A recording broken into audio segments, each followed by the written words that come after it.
Family Association, or American Family Radio. Faith, family, freedom. American Family Radio. The enemy has pulled out all the stops to try to destroy the family for a very long time. That's why the American Family Association stands boldly in the gap to protect and strengthen this God-breathed institution. Visit afa.net today and discover the resources available for you and your family. And if you would, please take a minute to show your support. That's afa.net. This is American Family Radio, a listener-supported ministry of the American Family Association.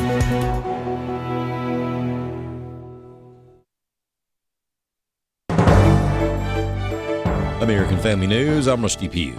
A small plane crashed into a neighborhood in San Diego early this morning. The fire is out, but there's a large debris field as investigators set about trying to determine what happened to cause the crash of the Cessna 550 aircraft near the Montgomery Gibbs Executive Airport. San Diego Assistant Fire Chief Dan Eddy says the direct hit set about 15 homes on fire as well as vehicles. It happened just before 4 a.m. Ronald Jones lives nearby. We felt the house shake, and after we felt the house shake, there was like this big, it was like a, but it shook the house. Evacuations were ordered for several nearby blocks.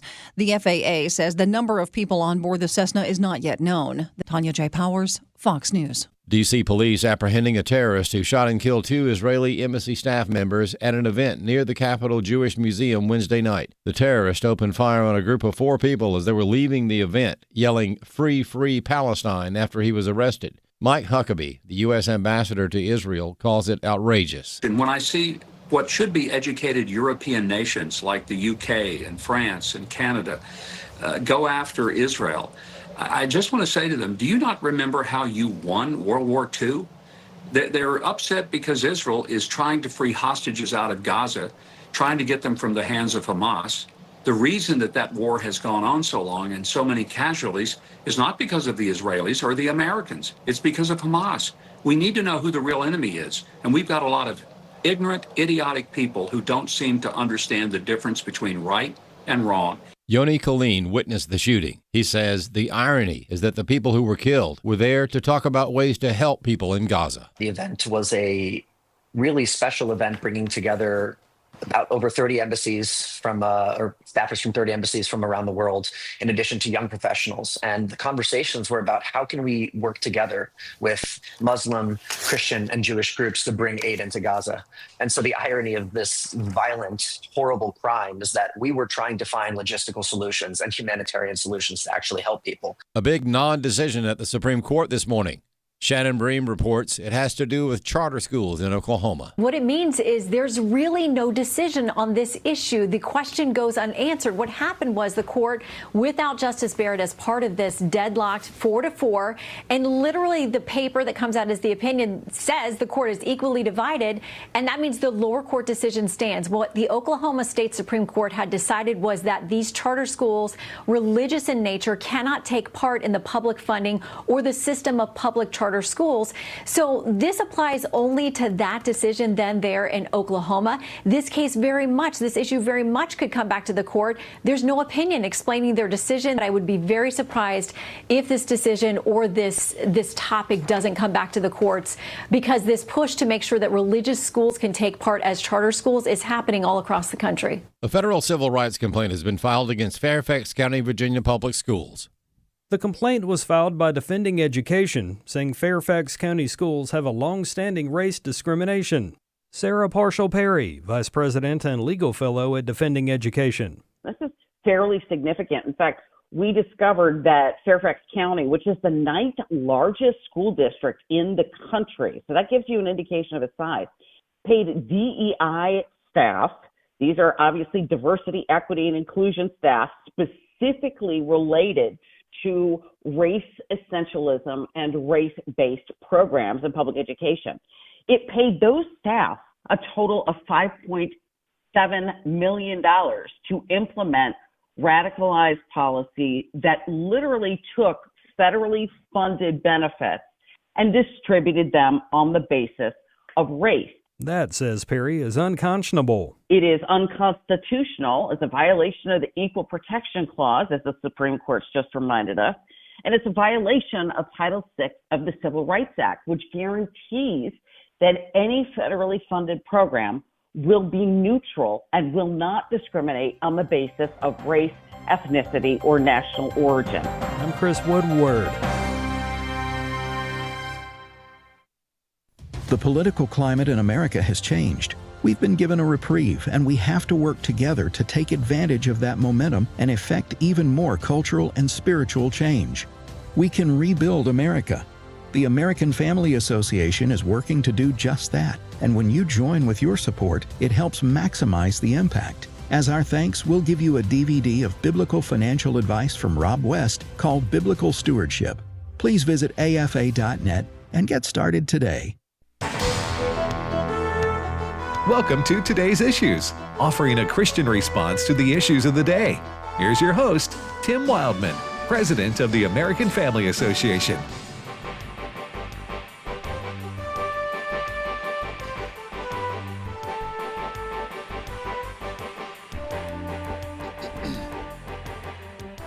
Hey, good morning, everybody, and welcome to Today's Issues. That's the name of this program. Here on American Family Radio, it's Thursday, May the 22nd, 2025. Joining me in studio is Fred Jackson. Good morning, Fred. Good morning, Tim. And good morning, Chris. Hello. Chris Woodward. And we're scheduled to have Ray. Oh, Ray, you there? Okay, got it worked out. Yeah, I'm here. I was on my hands and knees pulling wires and plugging things in and out, and suddenly here I got the connection to work somehow. Amen. So, boy, yeah, you could have got down there. You're in Kansas City, and you were doing your own technical work underneath the desk. Underneath the desk, just pulling plugs and got it to it. Here you are. I don't know how it happened. Well, to borrow from Gomer Pyle, Shazam. Shazam. Shazam, here we are. So Ray's in Kansas City, and for those of you watching on YouTube, and you can't see Ray. We don't have a camera for him. But anyway, we're in studio here, and Tim, Fred, and Chris, and this is a sad morning after what happened. Tell folks what happened in Washington, D.C. last night. Well, last evening there was we understand, a religious event at a Jewish museum in Washington, D.C. And what happened was that attending that event were two people who work at the Israeli embassy in Washington, D.C.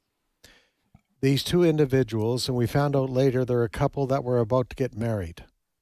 They were leaving this event last evening along with another couple of people, and shots rang out. This young man and woman, were killed. The shooter, we are told, and there's video of this guy, after opening fire on these individuals, he enters the museum, and somebody gave him a bottled water. But then they find out that this person did the shooting, and he is arrested by security people there at the museum, and he starts screaming out, "Free Palestine, free Palestine." So, two people are dead. This young couple, they were going to Jerusalem, I believe, next week, and were going to get married. And this guy, we understand I think he's 31 years old. He's from Chicago. I think police have identified him, Chris. They have a name for him. But the video that we have seen shows him being taken away by security people, and he is screaming, "Free Palestine." So basically, he has admitted to this horrible event last night there in Washington, D.C. Pam Bondi, the Attorney General of the United States, was on the scene last night and saying he will be prosecuted to the full extent of the law. But she also said this kind of violence, this anti-Semitism, has got to be stopped. Yeah. We do have some audio of this information that Fred is sharing here. Okay. Let's begin with it, just because it drives home Fred's point. We're not making up or paraphrasing the story here about him yelling things about Palestine. Clip 1. Free Palestine! Free Palestine! Free Palestine! Okay, so that shooter has been identified as 31-year-old Elias Rodriguez of Chicago. Okay, so let me get this straight as we can. You have this Jewish museum in Washington, D.C., and this man from Chicago travels, I guess, from, it appears, his name is Elias Rodriguez. Correct. Which is a Hispanic name, but he doesn't look Hispanic to me. But anyway, I don't know what the situation is there exactly, because when I read the name, I thought, well, is this guy from another country came here to do this? But he is an American citizen from Chicago. So he's looking for a Jewish person to kill, basically. Yeah. And then he can make his political comments like he did here. So he kills this couple who were leaving a Jewish museum, and they just happened to be the ones that he decided to kill. Right. Go ahead. Yeah. Wait, what were you going to say? I mean, Elias, the first name of the man police say pulled the trigger and was the gunman. Elias is a Middle Eastern name. It's a variant of the word Elijah, or the name Elijah, which is also in Arabic as well. Okay. So this is a targeted shooting, killing to make a political statement. He was seeking out Jewish people to kill, and this is what happened. So he's been arrested. And obviously, he basically turned himself in because he wanted to make a statement. He's 30 years old, you say? 31. 31. He was an employee of the, I have it here. This statement's the American osteopathic, how do you say that word? Osteopathic.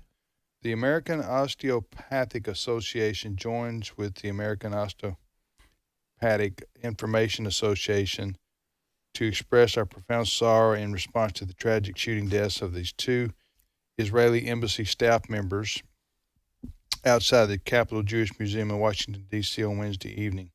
So he evidently worked for them. I don't know where they're located, if they're located in Chicago or Washington, D.C. Anyway. Yeah. So, a lot of reaction. We do have a ton of reaction. Let's begin here.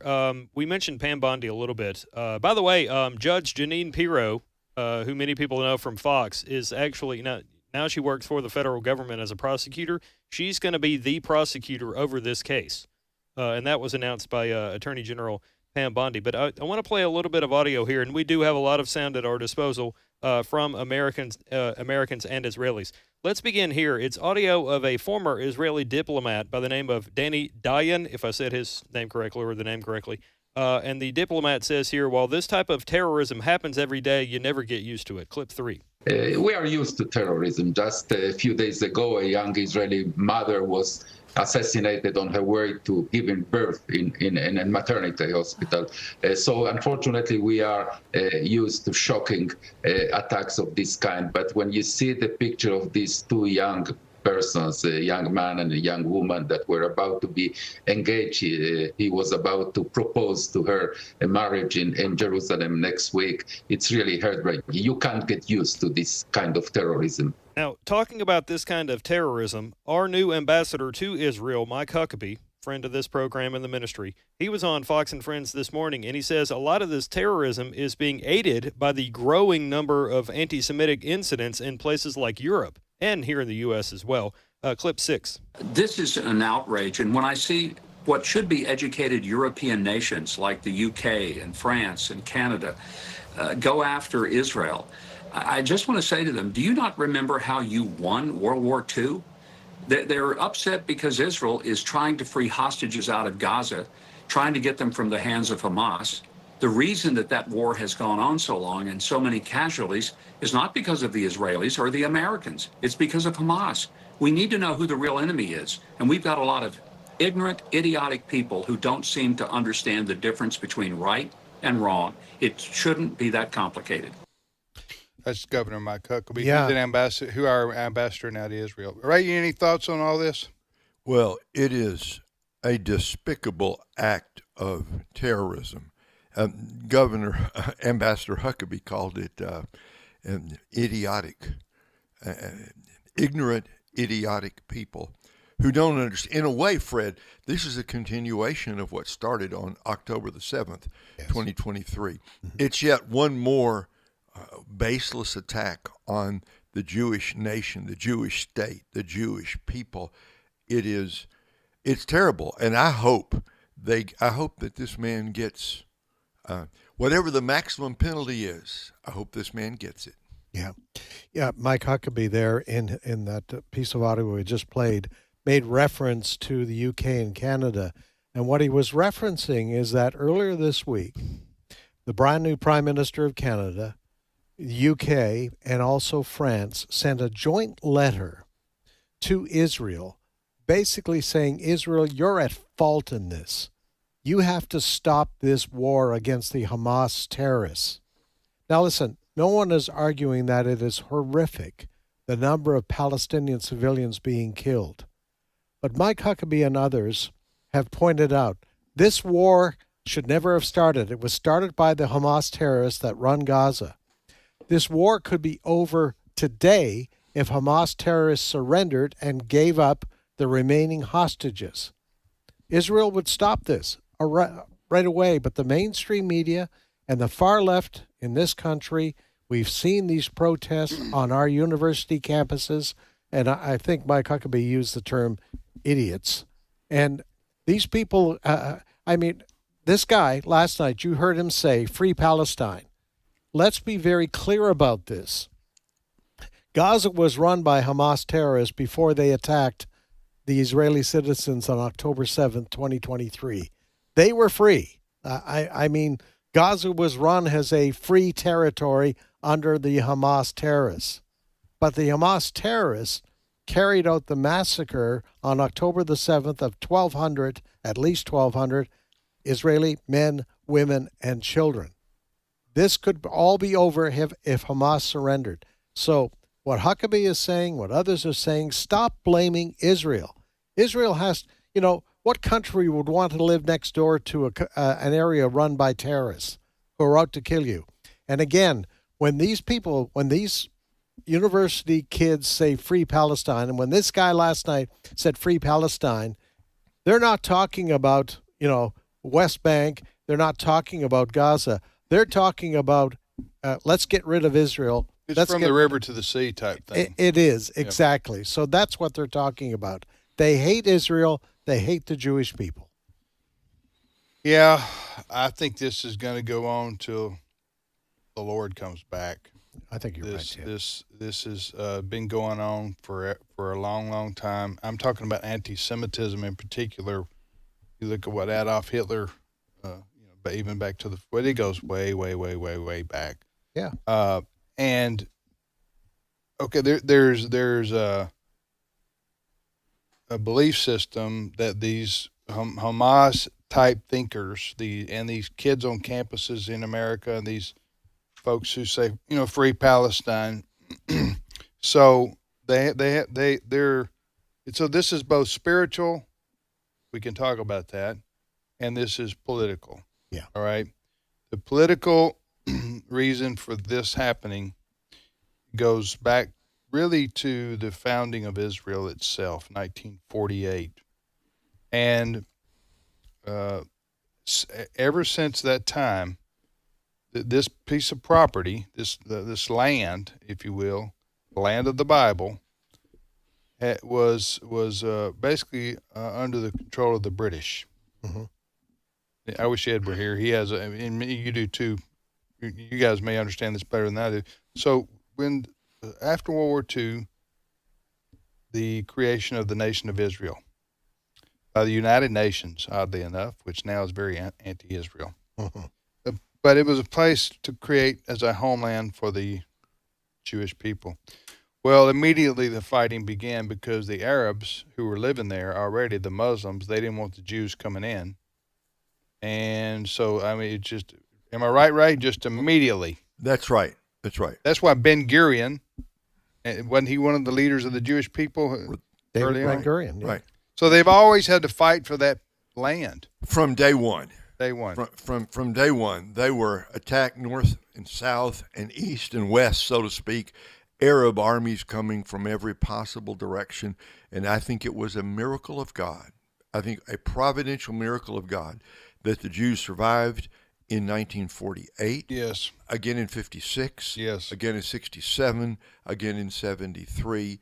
And in the various intifadas and so on, which continue actually in many ways up till this day. It's a miracle of God. Yes. The Jews have survived against overwhelming odds. Yes. The reason I'm saying all this and telling you all this, I'm glad Ray added the historical context, is because I want people to know where the feelings come from of hatred for the Jews on the other side. I'm in no way saying they're legitimate. I'm just trying to make you understand people don't do this in a vacuum. Okay. So there's a war going on, has been going on, and Israel and the Jews have had to defend themselves. Otherwise, they go into extinction. Okay, they would just be annihilated. So when you have to fight to defend yourself, sometimes it involves killing other people who are non-combatants. Okay, so in the case of Gaza, where all these Palestinian Arab Muslims live, and they govern themselves because Israel got out about 15 years ago or so, remember? Yes. And they gave them this piece of property. Now that piece of property called Gaza on the Mediterranean Strip, the Israelis are watchful because they don't want rockets and ammo brought in there from underground tunnels from Egypt or through trucks or certainly from the sea. So Hamas, the political organization that controls Gaza and controls all the people, basically runs that area like a mob runs a city block, okay, or a gang. And so you don't dare cross them or your family's in trouble, okay, among the Palestinian people who live there. So they're basically in a hopeless situation in terms of changing the political landscape in their own region. So Israel has to take military action against the people in Gaza to try to get rid of Hamas. Well, they blend in with the civilian population. Yes. They hide in hospitals. They hide in mosques. They run away. They have tunnels everywhere. They live to plot to kill Jews and get rid of the Israelis, get rid of Israel as a country. That's why they did October the 7th. Yes. And massacred 1,200 people. So when Israel retaliates, they do kill innocent people. That is true. If innocent people you describe as non-combatants, and women and children included, now they don't want to, they don't try to, but it's inevitable because when you're going after somebody who wants to kill you and your people and destroy your country, and they hide among women and children, then it's unfortunate and sad and tragic. But that's what is he saying in the military? When that happens, collateral damage. Yeah, I don't like that word necessarily because it dehumanizes what's going on. But so the killing of these people in Gaza that Israel has to undertake to defend themselves causes rage among other people who support the Arabs in Palestine. That's where this comes. I tell you all that to tell you where this comes from. Yeah. But here's the troubling, you've outlined the reality of things. Right. But here's what's so disturbing. That knowledge that you just talked about is there. That's the truth. What you just outlined, that is the truth. But still, we have these protests on American campuses. Yes. We have this kind of tragedy last night. Built on lies. Right. No, I agree. Yeah. Built on lies. And that is what's so disturbing. The kids on these campuses are being fed lies and distortions, propaganda by their university professors. The mainstream media in this country goes along with all of that. The truth is, as I say, Israel would stop the war tomorrow if Hamas put up the white flag and said, we're done. Yes. We're finished. Yes. Also, Israel goes to incredible levels of warning where they're going to bomb. Right. They put leaflets down. They don't know. They do not want to kill these. They don't want to be at civilians. war. They want to be No. at peace. No, they want to be at peace. You know, it was interesting this morning, the interview that Fox and Friends did with Mike Huckabee. The last question to him was from Ainsley Earnhardt, one of the hosts there. And she said, Ambassador Huckabee, you're also a preacher. He's a Baptist preacher as well. He's done that. He's done that in his past, along with being governor of Arkansas. And she said, you know, through the years, Israel's been attacked. Yeah. They've been suppressed by the Romans, etc. It's continuing today. Yeah. Yeah. It's so there's this we talked about the political and some mix of the spiritual. Maybe you guys can talk about the spiritual more. We've got an interview coming up with a couple of gentlemen who have a wonderful historical movie coming out that's going to be in theaters across America, called The American Miracle, Our Nation is No Accident. And we're going to talk to those two fellows when we get back from the break. But, yes, very sad situation, tragic situation that happened last night in our nation's capital with this fella gunning down two Jewish people leaving a museum. We'll be back momentarily. Stay with us.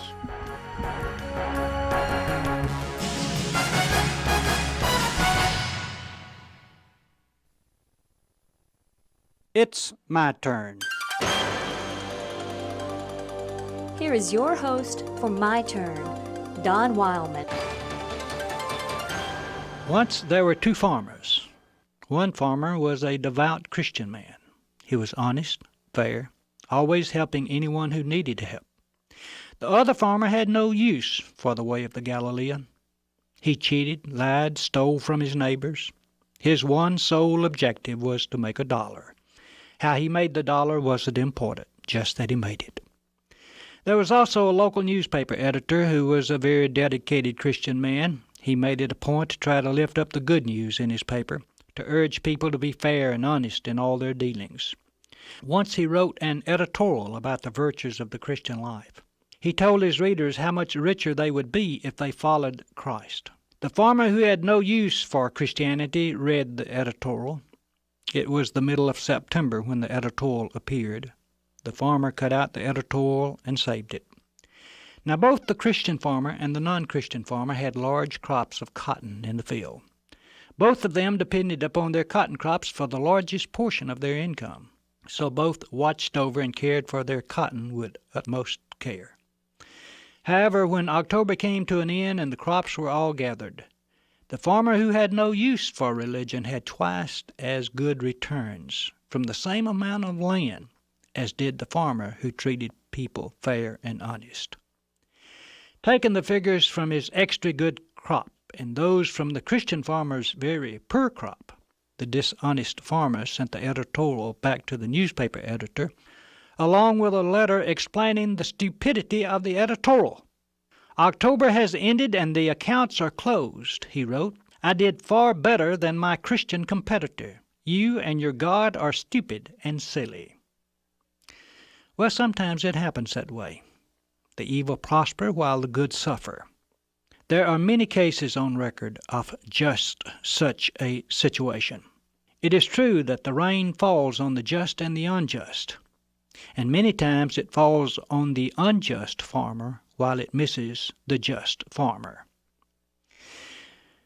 The way of the Galilean is no guarantee for financial success. Folks coming into the fold thinking that it is are quickly disappointed. They become angry when they see the unjust prospering and the honest struggling. A man named David, a Hebrew king, once wrote that we should fret not over him who prospers in his way, over the man who carries out evil devices. We should follow the Galilean not for what we can get from him, but for what we can give to his cause. The editor of the newspaper printed the dishonest farmer's letter. He then closed the article with these words: God doesn't close his accounts in October. Don't think the judge has forgotten the case just because he delays his judgment. This has been My Turn with Don Wildman, a production of the American Family Association. this only do I seek, that I may dwell in the house of the Lord all the days of my life, to gaze on the beauty of the Lord and to seek him in his temple. Psalm 27, verse 4. American Family Radio. This is Today's Issues. Email your comments to comments@afr.net. Past broadcasts of Today's Issues are available for listening and viewing in the archive at afr.net.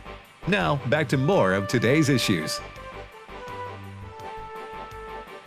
Welcome back to Today's Issues on the American Family Radio Network. Tim, Fred, Chris, and Ray, we thank you for listening to Today's Issues here on American Family Radio. We were talking about the slaying of two Jewish people, a young couple, engaged, and they were in Washington, D.C. at the Jewish Museum at an event. They were leaving. Some guy was waiting outside. He was a terrorist, an American citizen, evidently, who was from Chicago, and he was one of these radical Free Palestine folks, and he gunned him down. Yes. And hey, there's another big story developing real quickly before we go to our interview. You were telling me about before you. The one in San Diego. In San Diego. What happened this morning? Around 3:30 this morning, San Diego time. We're not sure where this executive jet took off from, whether it was the San Diego airport or whatever, but there was a crash. This jet crashed into a San Diego neighborhood. What's being reported at this hour, multiple fatalities. We have a story at afn.net, and one of the images. This street where this plane crashed looks like a war zone. You have wreckages, burnt cars. Obviously, 3:30 in the morning, people who lived there were asleep for the most part when this occurred. So this is breaking news. We have, as I say, a story at afn.net. We will give you more information as it unfolds, but just another horrible tragedy involving aviation. Well, we will definitely pay attention to that. What's the website for all the news, Chris? AFN.net. AFN.net. AFN, that's our news site. Welcome back anyway, Fred, Chris, Tim, and Ray. Well, summertime is a big movie season, and we have two gentlemen on with us now who have spent the last couple of years making a film about America. And the film is called The American Miracle, Our Nation is No Accident, and it's going to be in theaters on the big screen coming up in just a couple of weeks. And joining us right now is Timothy Mahoney. Timothy, you there? I'm here, yes. Do you go by Timothy or Tim? Mainly by Tim, but okay. I was born with Timothy. Yeah. Did your mom call you Timbo like mine did? No, my mom just called me Timmy. Or Timmy. Yeah, you got the Timmy and Lassie jokes. Yeah, I know. Yeah. Anyway, welcome, Tim. Appreciate you being on with us. And Ralf. Absolutely. Ralf Augstroze. Ralf has been a longtime friend of our ministry here. Ralf, good morning to you. Good morning, Tim. Good to be with you. Thank you. Hey, Timothy, tell us what your role is in this new movie that's coming out called The American Miracle, Our Nation is No Accident. Well, I am the director, and I was able to, I knew Michael Medved, who wrote the book, The American Miracle, God's Providential Hand on America, and he and I were friends, and he said, would you help me tell this amazing story? And I prayed about it, and I was able to, I knew Ralf and Doug Maddox, and we were able to pull it together to make this incredible film. Ralf, when does the movie come out? The movie hits theaters on June 9th, so in just a little over a couple of weeks. Tell us what your role was in this, Ralf. How did this all come to pass? Well, along with Tim and with our colleague Doug, we executive produced the movie and also produced individual aspects of the movie. One of my main responsibilities was producing the soundtrack. We have a Hollywood composer that I've known for quite a while, Lolita Ritmanis, who composed about 90 minutes of original music that we recorded in Latvia in Europe last fall with a symphony orchestra and a chorus. It's a beautiful soundtrack. And I also worked on the interviews, the scholar interviews, which you'll see in the movie itself. All right, so Ralph, tell us when the movie. You told us when the movie comes out, June the 9th. Where can people go and watch the trailer, and where can they buy tickets? Well, the main place to go to is AmericanMiracleMovie.com. And if you go to AmericanMiracleMovie.com, you'll find links to both find a theater location near you, as well as the trailer is there. There are also various resources there that people can use to post on their social media about the movie. And we really want to encourage people to do that.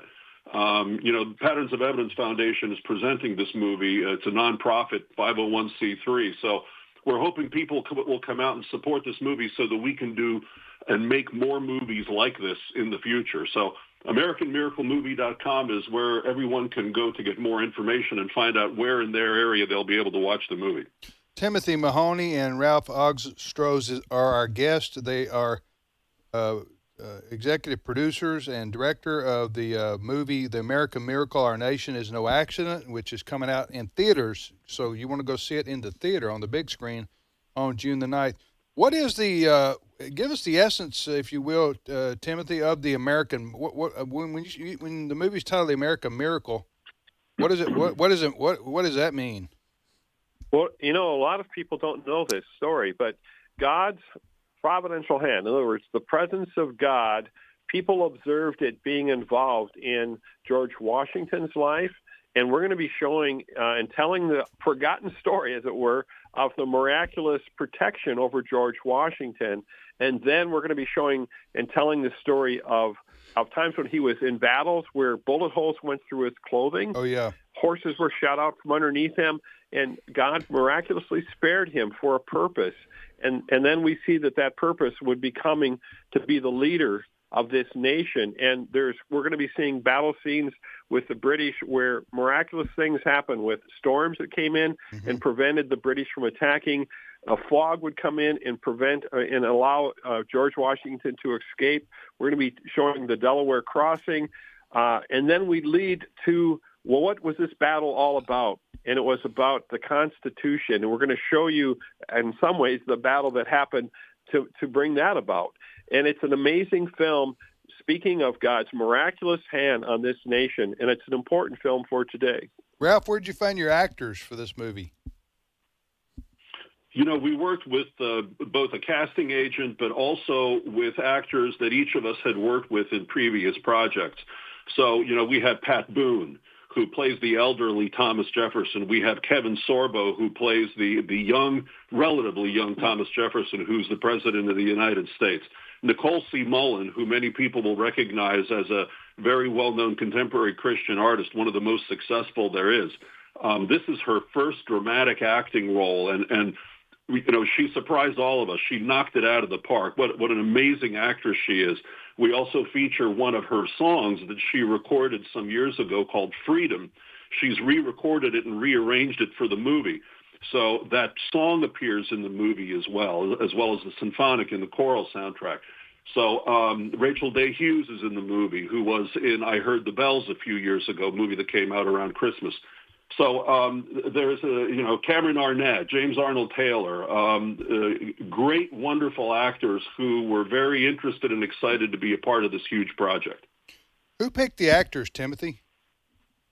Well, I was able to, as a director, make the final choice.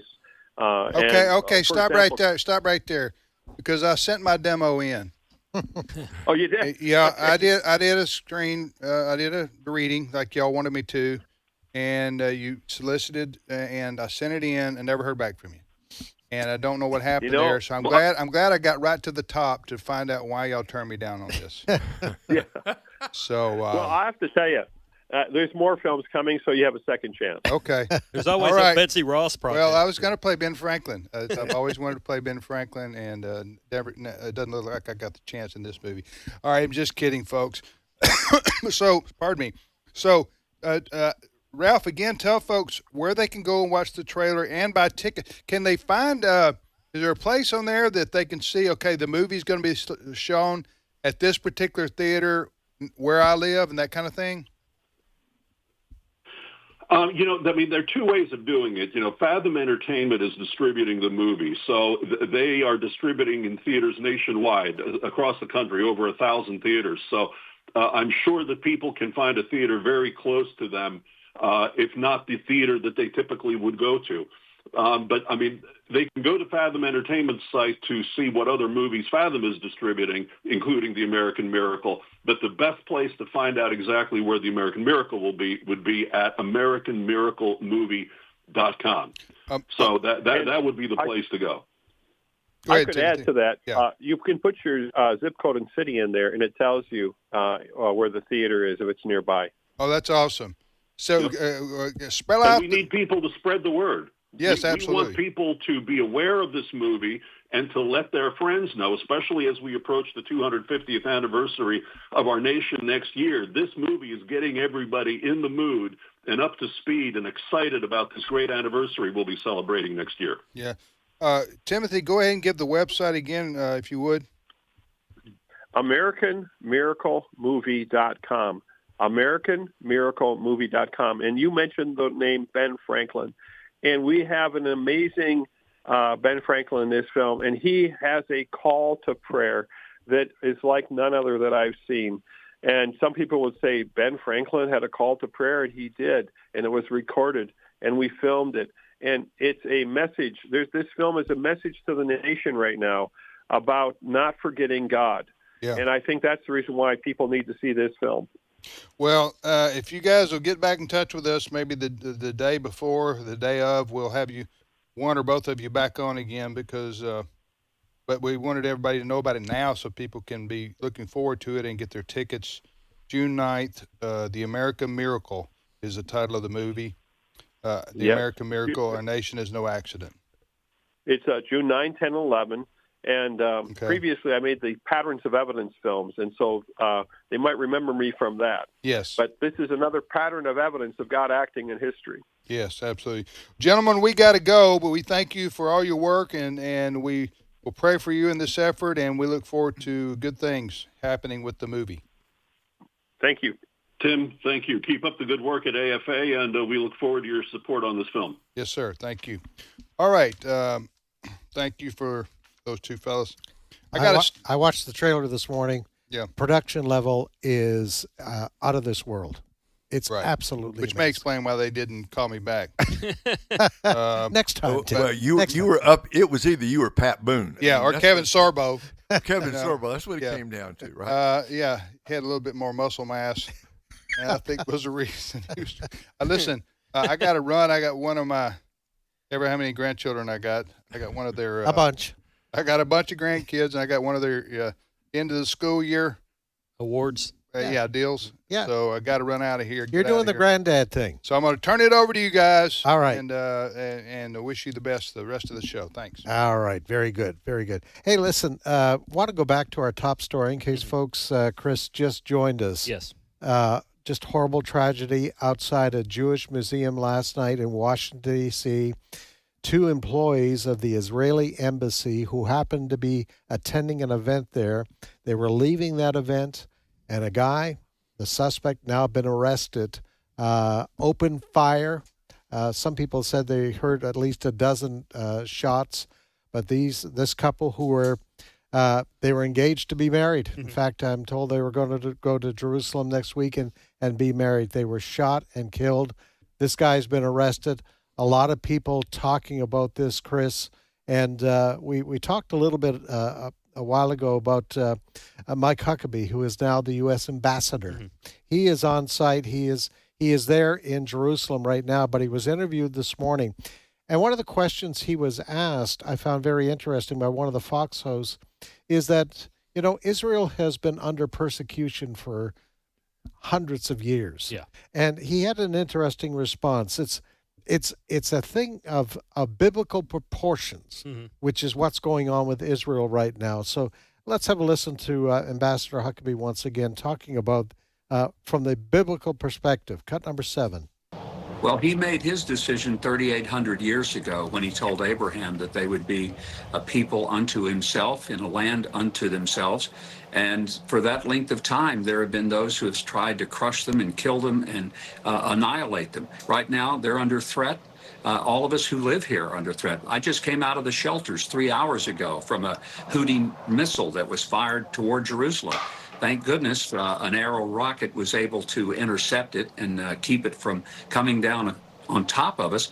But it's something you live with every day here. And most people in the world have no idea that Israelis wake up every day knowing that there are Iranian proxy groups trying to kill them. And then there are individuals who are trying to kill them, just like what happened to those two precious young people, both employees at the Israeli embassy in Washington. Ray, I'm curious as to what you think about a question I have here. Now, anti-Israel people are of people of all ages, but there are a lot of younger people today that are making the news for all kinds of things that involve anti-Israel situations, comments, actions, what have you. And that comes at a time in which we are hearing that more young people are interested in faith, in the Bible, and church. So my question to you is, what do we, the people, the body of Christ, need to do to reach more young people and give them the truth, what God really wants, what he has said, what he has done for Israel? What do we need to do to reach more people so that way we have more young people out there living right and not spewing hatred? Well, there's a couple things going on that we need to think about. Number one, anti-Semitism has been with us since the days of Abraham, Isaac, Ishmael. It's very old. Fred, you and I have talked about this on air, how it goes back to the book of Genesis, but you really see anti-Semitism exploding in the days of the Pharaoh of Moses' day, right? Mm-hmm. And the hatred of the Jewish people is deeply rooted inside the human psyche. So that's one part of the answer, Chris, that sin is deep. Sin is deep in the human heart. And the hatred of the Jewish people is the hatred of the God of the Jewish people. Let me say that again. Yeah. The hatred of the Jewish people is hatred of the God of the Jewish people and the promises that he made, because God is the one who called. Remember, book of Deuteronomy says, I didn't choose you because you were great. I didn't choose you because you were powerful. You were not powerful. You're like one of the smallest people groups in the world. I chose you. I put my love upon you. I created you and through you, God promised, and he did. He brought his Messiah, the Lord Jesus, to the earth through the Jewish people. So you've got all of that on one hand. And your question is fascinating because it is true. And we can talk about this in a number of different ways. But I think the evidence is there. The younger generation, not the old people, my age, in their 70s or 60s or 50s or 40s, but let's get on down to the 30s and the 20s and even into the teens. There's a movement of God among young people who are eager to know the truth and they want some guidance. And I'll say this, and believe it or not, this is what you get when you ask a preacher a question like that. I'm going around the barn to answer the question, but I'm thinking out loud as I'm saying it, that I'm excited about the future because I see God doing something among young people. But this is what I see everywhere I go and people I talk to, people I trust say the same thing. Young people today, they're tired of fluff. They're tired of fakery. They're tired of hypocrisy. They say, give me the truth. Give it to me straight. Tell me who God is. Tell me what the Bible says. And I think one of the keys here is we've got to have pastors who understand the promises God made to the Jewish people and to the nation of Israel, and who are unashamed to say it boldly, clearly, and plainly. If we will preach the truth clearly, young people around the world are listening. They're waiting for that. So that is at least, Fred, part of the answer. Well, and you've touched on something. Here's one of the problems, is that for hundreds of years, Ray, that many people who would fall under the banner of Christians taught that God was through with the Israeli people, with the Jewish people. God was through with them. Mm. You know, they would say things like, well, the Jews killed Jesus. Right. And so God is through with the Jewish people. Despite the fact of what is it, Romans 10, Romans 11? Romans 11, yeah. Yeah, Romans 11.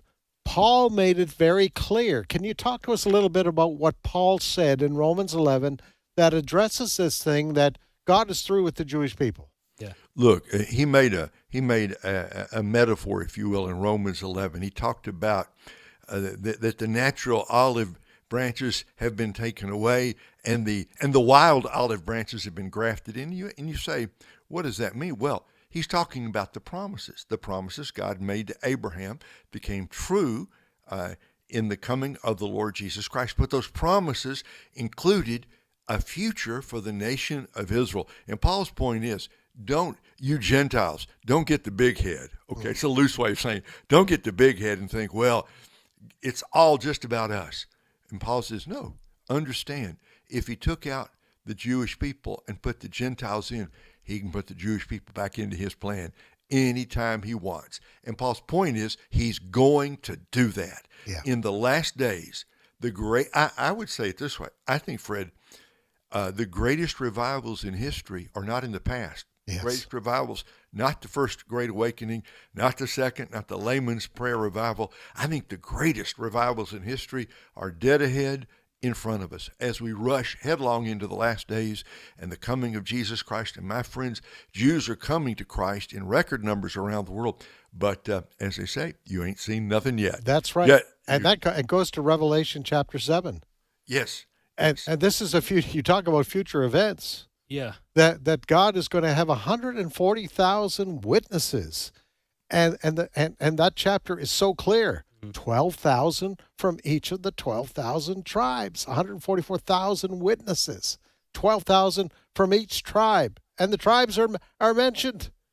So to say that God is through with the Jewish people, you're ignoring, Ray and Chris, clear teaching in Scripture. Yes, and you're also making God out to be a liar, which Scripture clearly tells us God is not a man that he should lie. We know that from the book of Numbers. So to say that God is through with them and has moved on, number one, you haven't read the end of the Bible. And number two, you're calling God a liar when he himself tells us in the word that he inspired man to write that he's not a man that he should lie. And Jesus himself told, is quoted as saying salvation is of the Jews. I mean, there's a whole lot of things here that we're just like touching the surface of the water on. We're not even really getting that deep into theology. But hey, look, Revelation 7, verse 5, from the tribe of Judah, 12,000, from the tribe of Reuben, 12,000, from the tribe of Gad, 12,000, on down Manasseh, Asher, Simeon.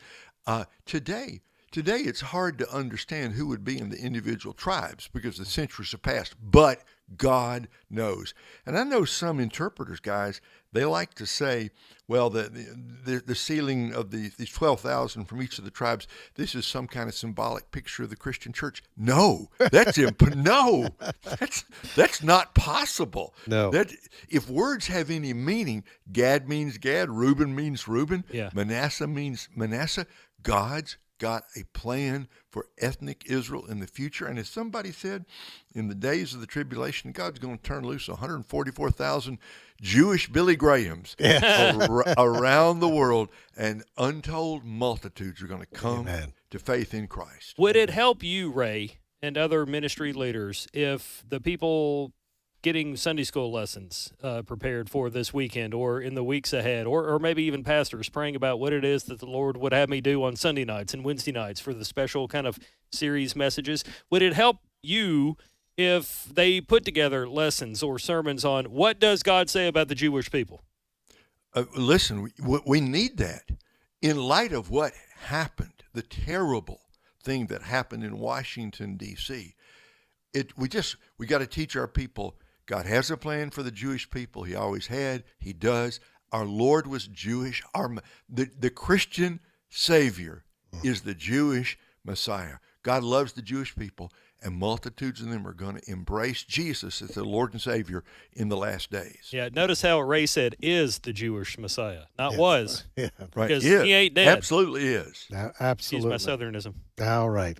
Well, listen, certainly be praying for the dear families of these two who lost their lives last night. And guys, I think God can use a tragedy like this to begin discussions amongst people. Why, and the questions to ask, why do people hate the Jewish people? Why are the mainstream media and others attacking Israel for defending itself against the October 7th, 2023 tragedy when Hamas terrorists massacred more than 1,200 Israeli men, women, and children? This doesn't make sense, all the hatred being directed towards Israel when Israel was the one that was attacked. Mm-hmm. I think it's a tremendous opportunity to witness and Ray, to talk about, well, here's the history of Israel and the Jewish people. And so what we're talking about, Ray, it goes back to spiritual battles. It goes back, and what are spiritual battles all about? Because there's an evil one who hates God and hates the Jewish people, and that is Satan. And he is orchestrating all of this. But as Ray, you were talking about, we know what the Bible says the end of the story is. Look, Satan hates the Jewish people. He tried to destroy Moses. Yes. And remember, he used Pharaoh to stir up hatred, to kill the male Jewish babies. Look at King Herod and the slaughter of the baby boys of Bethlehem. Yeah. He did his best. Satan hates Jesus, of course, and he hates the Jewish people, and he does what he can to kill them. And so, friends, you may ask yourself, you may say to yourself, look, why is Israel doing what it's doing? Okay, why don't they come and negotiate? How do you negotiate with somebody who attacks and kills 1,200 of your people and openly says, from the river to the sea, Palestine will be free, Israel will be wiped off the face of the earth? Hamas understands one language, and it's the language of force. Nobody likes what the Jews, what Israel has been forced to do, but Hamas are the ones to blame for this. Amen. Amen. All right, Chris, we just have a few minutes before we go to news. What else is happening? I mean, it's another one of those days. It is, and it's not even Friday, and Fridays are really busy news days. I do want to direct everybody to our website because we're coming up on a break. We have had other big stories that could have been the lead story today, or the story we spent a lot of time discussing, had we not had the unfortunate shooting in Washington, D.C. there. We've got a Supreme Court decision this morning. We do, yes. That's where I was going. The Supreme Court today issued a split ruling on that religious charter school situation in Oklahoma. Because this was a split 4-4 ruling, that means the lower court ruling by the Oklahoma Supreme Court against the school stands. So in Oklahoma, this Catholic charter school will not be allowed to operate as a charter school. Whether or not they decide to go forth with a Catholic school, I'm not sure. We'll follow up on that later today. But for right now, it was a 4-4 decision, which, again, the Oklahoma Supreme Court and its ruling against the charter school stands. And I did confirm that with our Abe Hamilton earlier this morning. Now, this was an interesting division even within Oklahoma because the governor and the attorney general were at odds over this? The governor was fully in favor of the religious charter school, and it would have been the first religious charter school in these United States of America. But the attorney general, who is a Republican, same party as the governor, was opposed to the school under the concern that government shouldn't be involved with a religious school. And the attorney general has made comments such as, if we allow this school to operate, then you have to allow for other schools that teach things like Sharia law or even Satanism to operate. That's an actual quote from the Attorney General, which we have used time and again in our coverage of this story. And charter school, just to be clear, is a school that is fully funded by taxpayers' funds. Yes.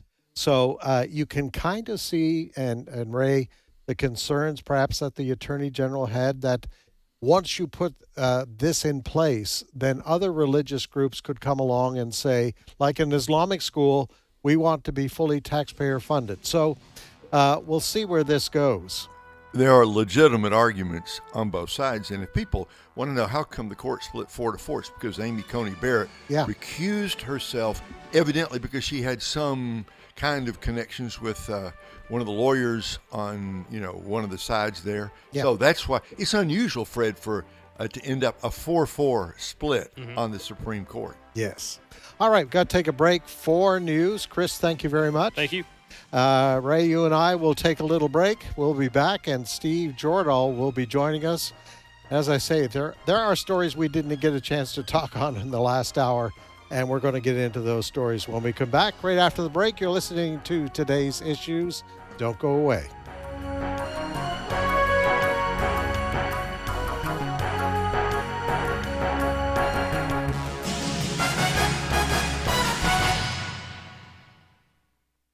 The views and opinions expressed in this broadcast may not necessarily reflect those of the American Family Association or American Family Radio. Faith, family, freedom. American Family Radio. American Family Radio has always been portable, but thanks to technology, AFR apps have redefined our portability. Whether you prefer Apple or Android, we've got you covered on your phone or tablet. We're also available on Roku, and of course, you can get Alexa to play us on your smart device. Take us with you across town or across the country. Visit afr.net or your app store today. This is American Family Radio, a listener-supported ministry of the American Family Association.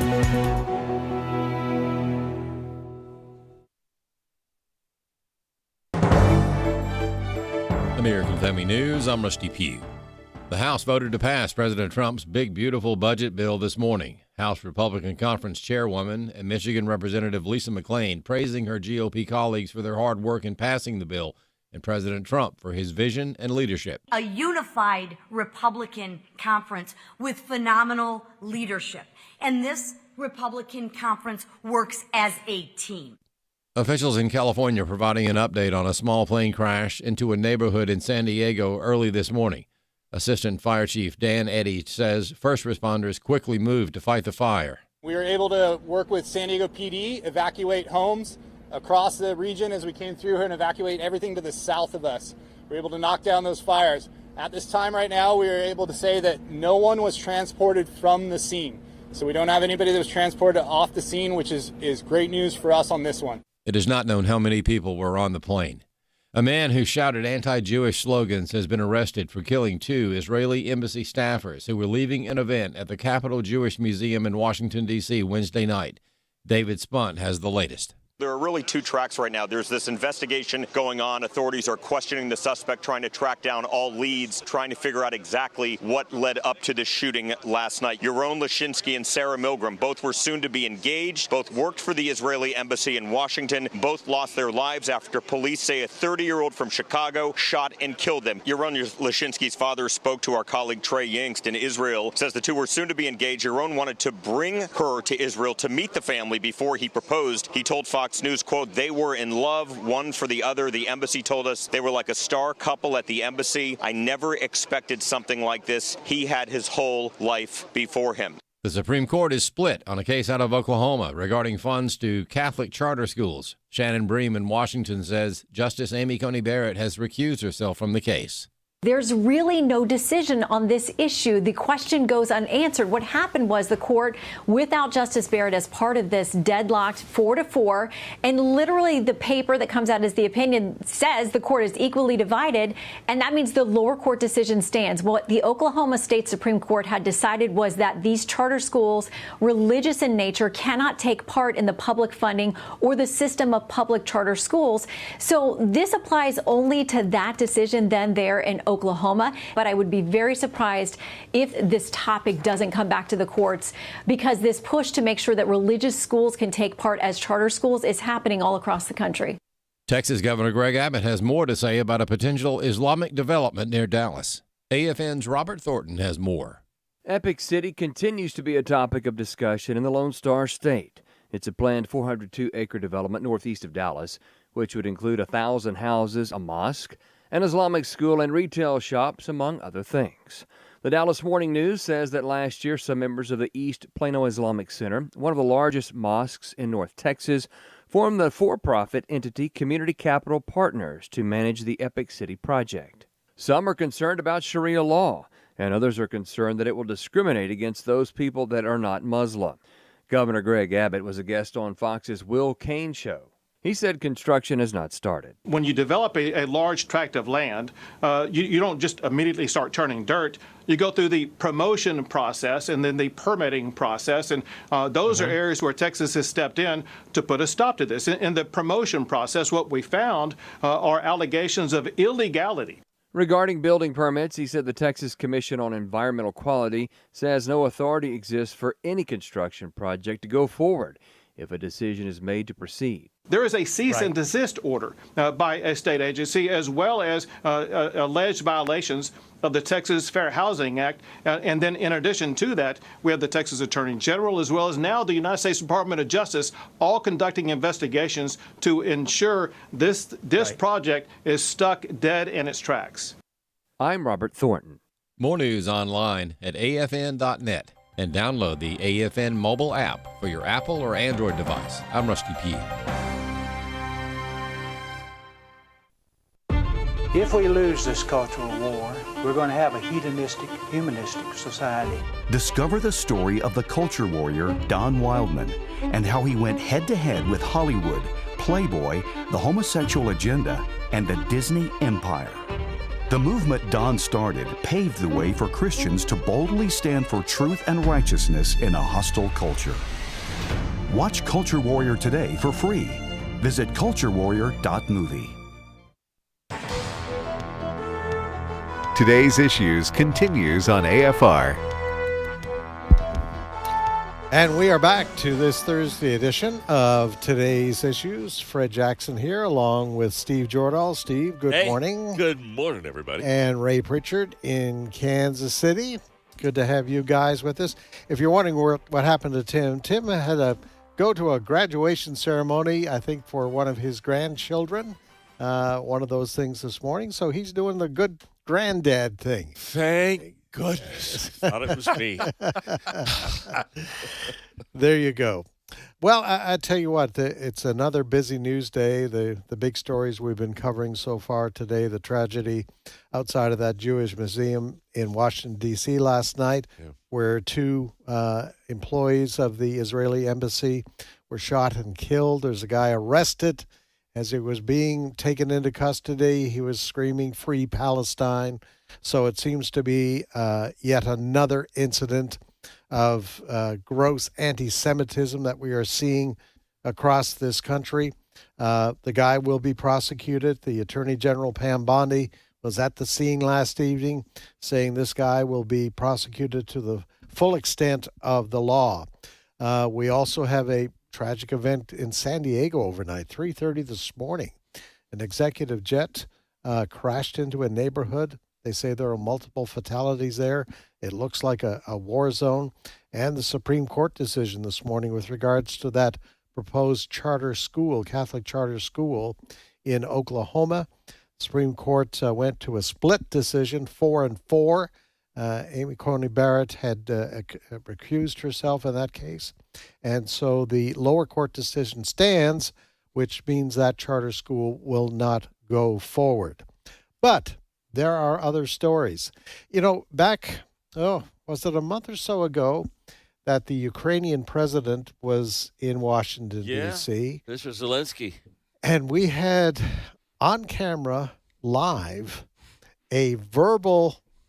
There's a phrase in hockey called Donnybrook. Yes. We had a verbal Donnybrook. Verbal Donnybrook. Right. Live to the world. Uh-huh. Where President Trump and the Vice President, Vance, really took on the Ukrainian president, saying, basically, you're not doing enough to end this horrible war. Right. Well, we all thought, man, that was historic. That kind of thing will never happen again. That was amateur hour, Fred.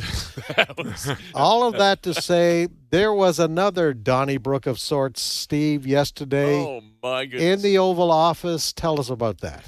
This was going to go down as one of the... for those of you who are like Gen Z gangster moves, President Trump had a visit from the president of South Africa. Yeah. Yesterday, and of course, one of the things that has been in the news has been the emigration, I guess, of some refugees from South Africa, some white refugees, because there are claims that there's a genocide going on in South Africa of the white farmers. And this is the kind of the backlash from the racist regime that was there before, apartheid that was there in South Africa before. Anyway, the South African president, and I'm looking up his name, is Ramaphosa, I think. He visited the White House, was sitting there, and he knew this was going to come up. He brought a couple of white South African golfers, Retief Goosen, one of them, and and he brought some other staff that was white. But President Trump was not in a mood to take any of this. So this was the discussion that happened in the Oval Office.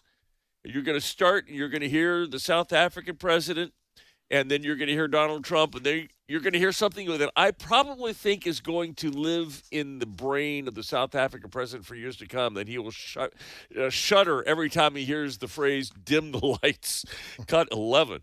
I would say if there was Afrikaner farmer genocide, I can bet you these three gentlemen would not be here, including my Minister of Agriculture. He would not be with me. So it'll take him, President Trump, listening to their stories, to their perspective. That is the answer to your question. But, Mr. President, I must say that we have, wait. We have thousands of stories talking about it. Sure. And we have documentaries, we have news stories, and that. Is Natalie here, somebody here to turn that? I could show you a couple of things, and it has to be responded to. Yeah, sure. Let me see the articles, please, if you would, and turn the lights down,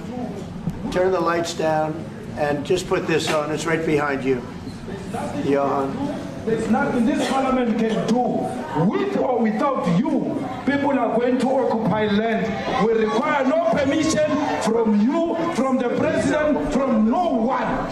And there is the leader of a South African opposition party saying, we're going to take your land. We're not going to give you a dime for it, and you're going to sit and be happy with it, basically. I tell you, Ray, I was sitting in my office yesterday. This all unfolded about noon or so Central Time. Ramaphosa is the name of the president. Ramaphosa, yes. So they're sitting in the Oval Office. If you've watched some of these visits by these international leaders, they're sitting in President Trump and the visitor sitting in these yellow chairs in the Oval Office, and the delegation yesterday from South Africa is on the left-hand side, sitting on some couches, and then Vice President Vance was there, and I think Pete Hegseth, the Secretary of Defense, on the other side. So that's the setting. And then they're talking. These conversations going on. Right. And then President Trump. There's a video. They set up this video screen.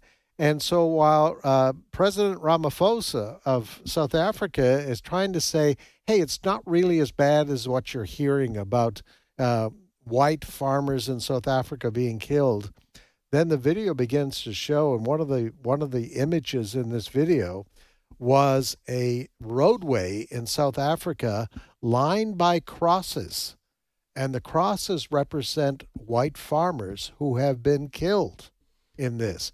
And then, as you heard there's another African political leader who is talking about killing the white farmers. So it was a moment when the South African leader, Ray, was confronted with the truth, and I don't think he was ready for what President Trump was going to do. You know, that's hard to understand, this President Ramaphosa. Did he not know what happened to Mr. Zelensky? Oh. Did he not learn anything from what happened a few? Shouldn't he have known this was going to come up? You know, in the old days, you can't imagine George W. Bush, good man, but you can't imagine him doing this. H.W., you can't. Ronald Reagan, you cannot imagine them doing this, which is one thing that drives people across the spectrum, some of them just nuts, because Donald Trump, like him or not, he's not afraid to break the norms and confront people with reality and with the truth. It's also kind of funny. It's there was a little, before the thing goes on, he's going, okay, get the lights. It's over there. It's over there behind you on the wall. Get the lights, you know. Like it's something's happening at junior high assembly, okay?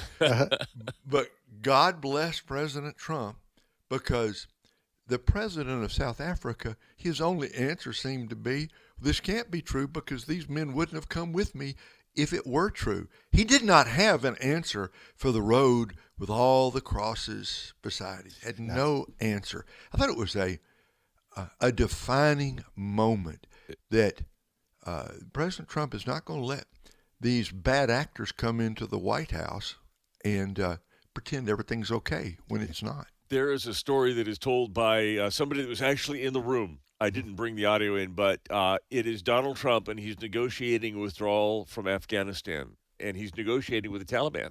Mm-hmm. And he's sitting on a couch, and the Taliban leader is sitting across from him, and there's a translator, of course. And so President Trump says to the Taliban leader, we're going to withdraw from Afghanistan. The translator goes, we're going to withdraw from Afghanistan. But there's conditions. Okay, but there are conditions.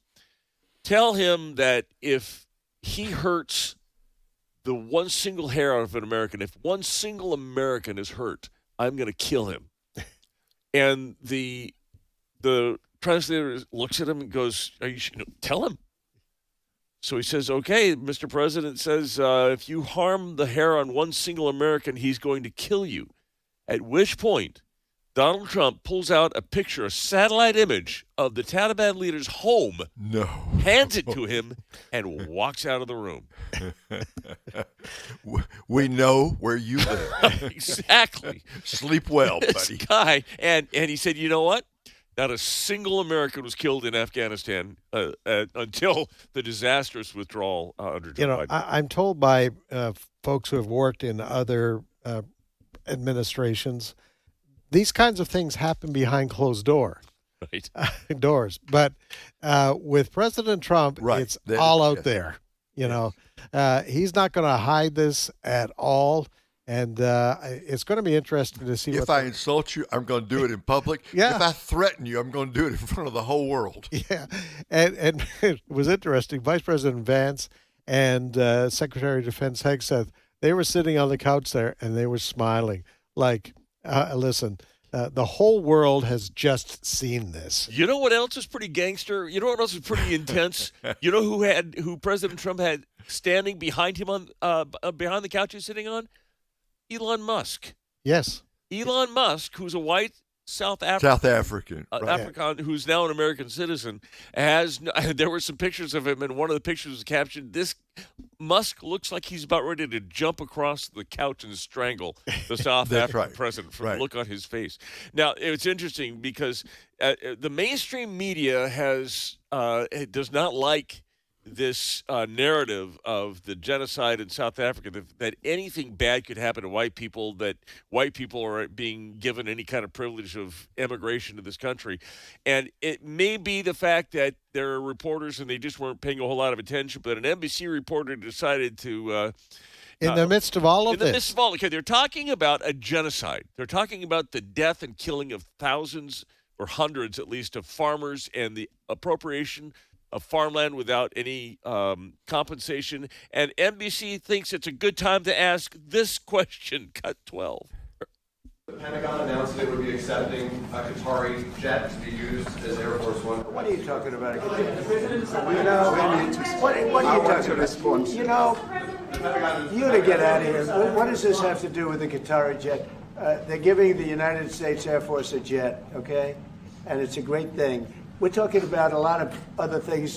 It's NBC trying to get off the subject of what you just saw. You are you're a terrible reporter. Number one, you don't have what it takes to be a reporter. You're not smart enough. But for you to go into a subject about a jet that was given to the United States Air Force, which is a very nice thing, they also gave $5.1 trillion worth of investment in addition to the jet. Go back. You ought to go back to your studio at NBC because. And that's another aspect, Ray, of this administration and Donald Trump. I don't think there'll be another Donald Trump ever as far as presidents in this country. How could there be? There could right? not be. There could not be another person like that. You know, he started the whole narrative of fake media. He's been willing, and you know what? He is exactly right. That reporter from NBC yesterday did not want to deal with the truth of what was being told about the situation in South Africa. So he wanted to take the whole conversation in another direction, and President Trump, Ray, was not buying it.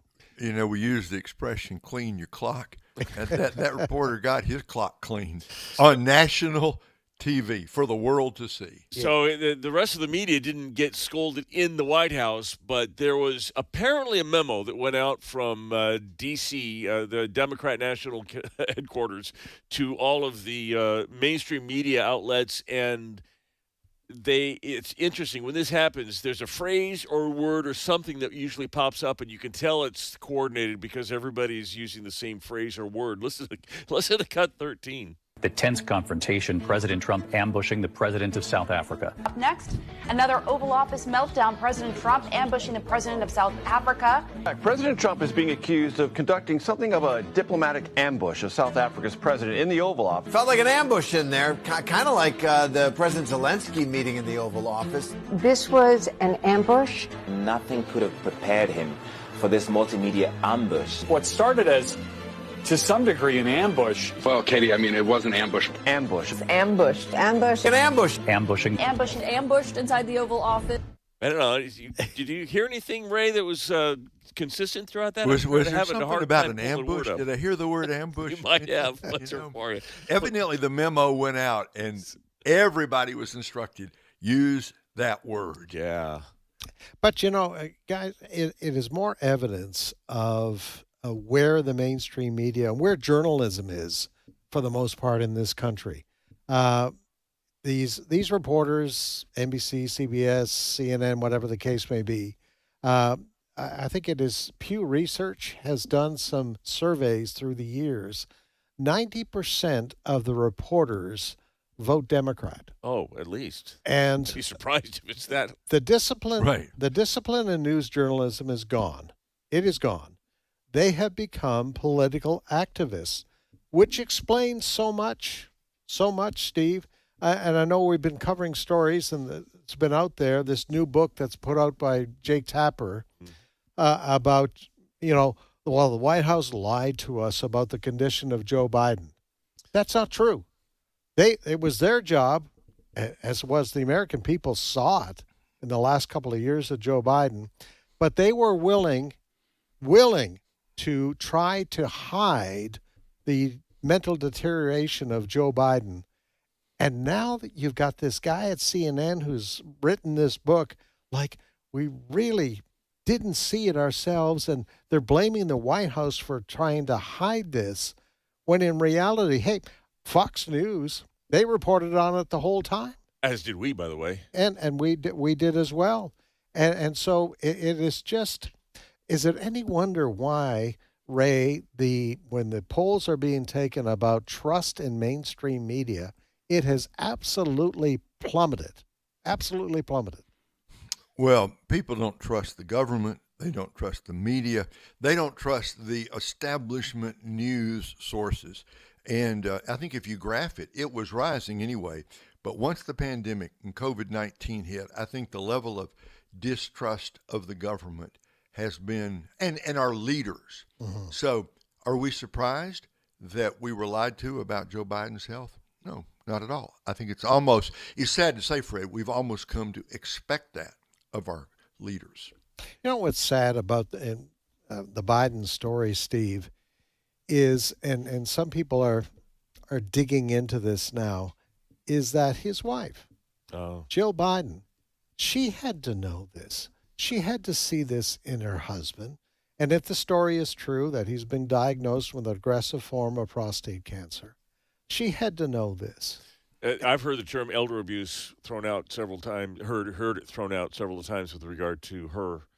There was a some ambition in that within that family. It's legend, the ambition of the Biden family, and I think she bought into that. It depends on how cynical you want to be, but there are several things that come to my mind and theories that I've heard that probably the most cynical one is that they knew that he was obviously they knew he was mentally compromised, but they knew for a long time that he had cancer. They needed to get him through the election, at which point, oh, breaking news, Joe Biden has cancer. He's going to step down, or they let him live out his life until he passes away. And then all of a sudden, oh, look, Kamala Harris is now president. Yeah. She gets to finish his term, and then she gets 2 terms of her own, according to their thoughts. Now, I don't think she would have been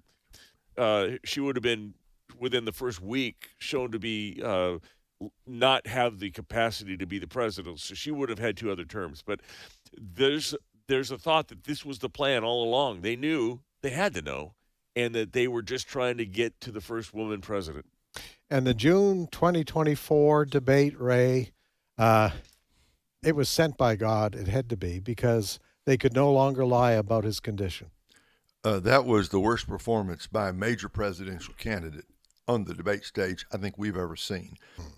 And that moment when Donald Trump looked at Joe Biden and said, I don't know what he was saying. I don't think he knows what he was saying. Yeah. And all of America nodded, because what he said didn't make any sense. And it was sad that you could no longer simply say, well, this Republican. We saw how he performed on that stage up there.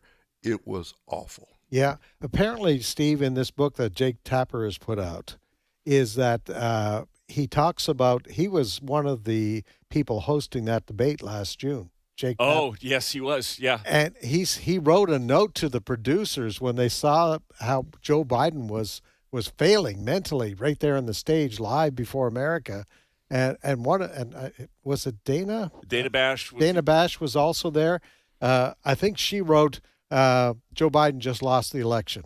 Yeah. This is in the midst of all of this. And they realized they couldn't hide it anymore.